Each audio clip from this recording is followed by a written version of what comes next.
Épisode 2. Les pièces nickelées à la Maison-Blanche, le signal fuite. Dans le dernier épisode de la saga, les pièces nickelées à la Maison-Blanche, nos héros ont encore frappé. Imaginez la scène.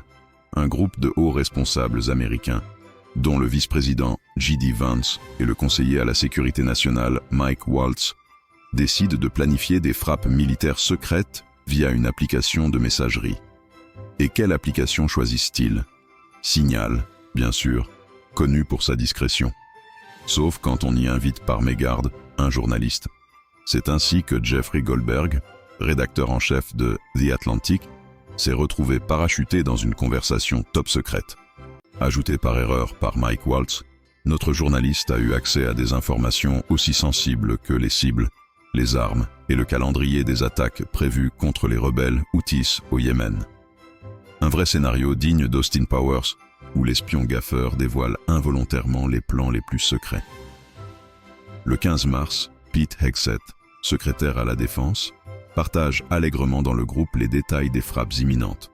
Pendant ce temps, Goldberg, tel un spectateur médusé, assiste en direct à ce déballage d'informations classifiées. Il faudra attendre le 24 mars pour que The Atlantic publie le récit de cette bévue monumentale, déclenchant une tempête politique à Washington. Les réactions ne se sont pas fait attendre.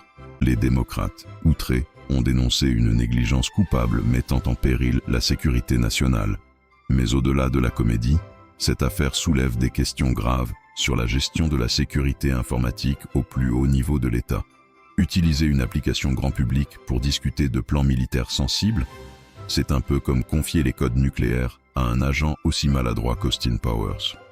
En somme, cette affaire, digne d'une parodie d'espionnage, révèle une légèreté inquiétante dans la gestion des informations sensibles au sommet de l'État. Si Austin Powers nous faisait rire par ses maladresses, il est nettement moins amusant de constater que la réalité dépasse parfois la fiction.